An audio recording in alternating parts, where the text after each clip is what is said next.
Саламатсыңарбы балдар. Бүгүн кыргыз адабият сабагынан каадат салт ырларын өтөбүз.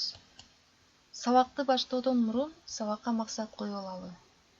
Силер балдар бүгүн каада салт ырлары жана бешик ыры жөнүндө маалымат аласыңар. Ырда айтылган тилек максаттардын маанисин чечмелейсиңер. Эне менен баланын ортосундагы ысык сезимди баамдайсыңар. Эненин берген мээримин сезе билүүгө багытталасыңар. Кыргыз эли байыртадан элдик озеки чыгармачылыкка бай элдерден болгондуктан, алардын чыгармачылыгында каада салт ырлары негизги орунду ээлейт. Каада салт ырлары кыргыз элинин ар түрдүү каада салттарына байланышкан озеки чыгармалар. Мындай чыгармаларда элдин каадасы, салт санаасы, тилек ниети чагылдырылган.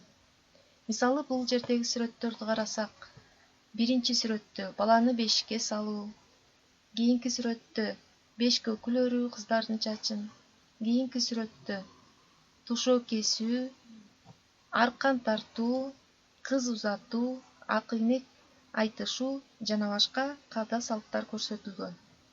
Каада салт ырлары той ырлары, бешик ырлары, керез ырлары, жарамазан, кошок жана башка жанрлардан турат.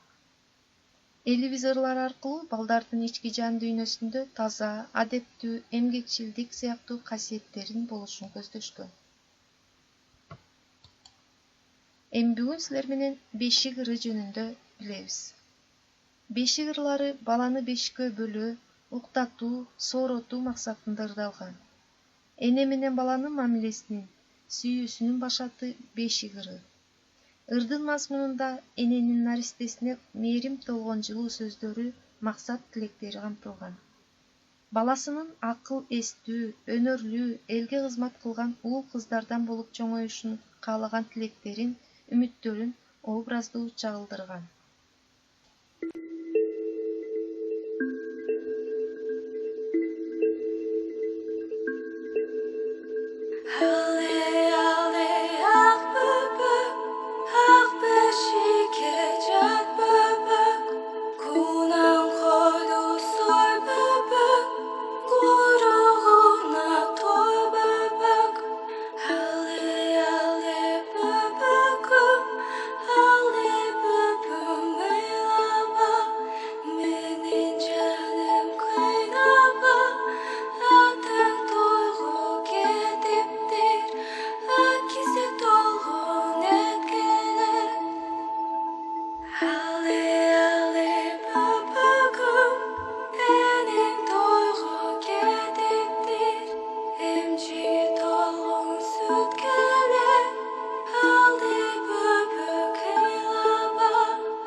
Балдар, силер бешик ырын уктуңар. Бешик ырында эне баласын бешиктин күүсү менен сооротуу, уктатуу, кулагын ачуу, дилин тазалоо максатында жагымдуу обон, жай ыргак менен бешик ырын ырдайт. Эми үй тапшырма берейин. Балдар, төмөндөгү суроолорго ой жүгүртүп жооп бергиле. Энелер бешик ырын кимге арнап, качан ырдашкан? Бешик ырын ырдоонун мааниси эмнеде? Бешик ырын жаттап, өзүңөр да обону менен аткарып берүүгө аракет кылгыла. Ушуну менен сабагыбыз аягына чыкты. Саламатта калгыла.